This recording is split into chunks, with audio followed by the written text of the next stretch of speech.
I learned early how to be the reasonable one. Not because I was born that way, but because reasonableness was rewarded with silence. My sister's needs arrived loudly and left receipts. Mine were assumed to be handled, somehow, by character. When she got engaged, the family group chat became a planning committee. Venues, florists, guest lists. My parents announced they were giving her $80,000 to start her life right. It was said with pride, as if generosity itself were a virtue independent of direction. A month later, I asked for help. Not 80,000. Not even close. I was trying to bridge a gap on a business loan after a client pulled out. I laid out the numbers. I showed the plan. I asked carefully. My father sighed.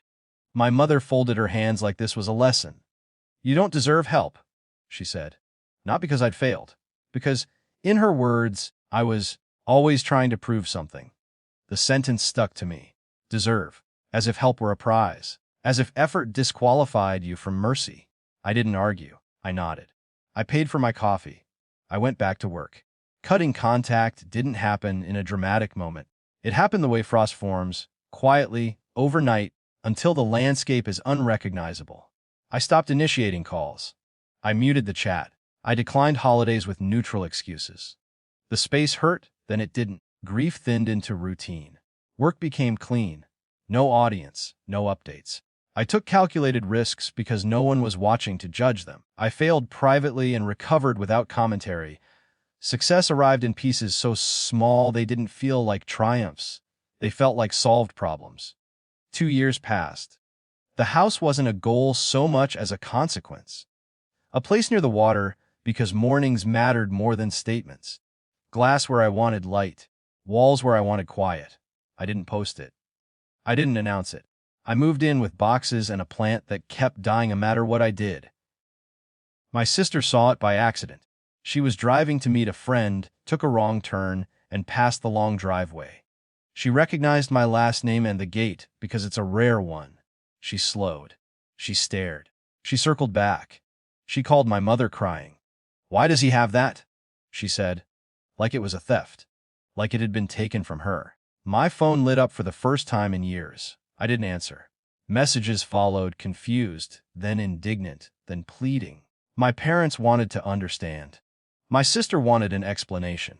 The word deserve reappeared, inverted now, applied to her. I read them once. I didn't respond. When the calls reached my office, I did something I'd learned to do well. I delegated.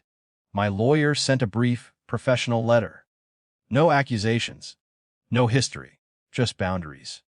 Personal matters were not to be routed through my workplace. Future contacts should go through counsel.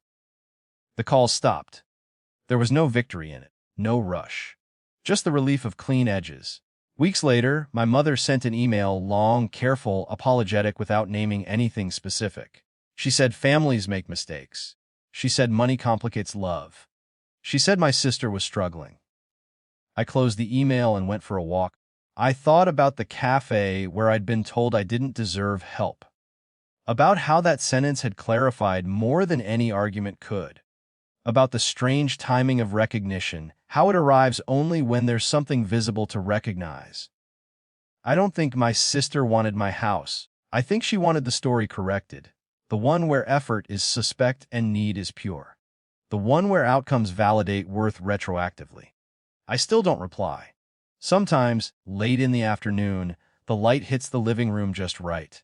The house feels less like proof and more like shelter. I water the plant. It's finally growing. What we don't say to each other remains unsaid. Power didn't change hands with a speech. It moved because I stopped offering mine.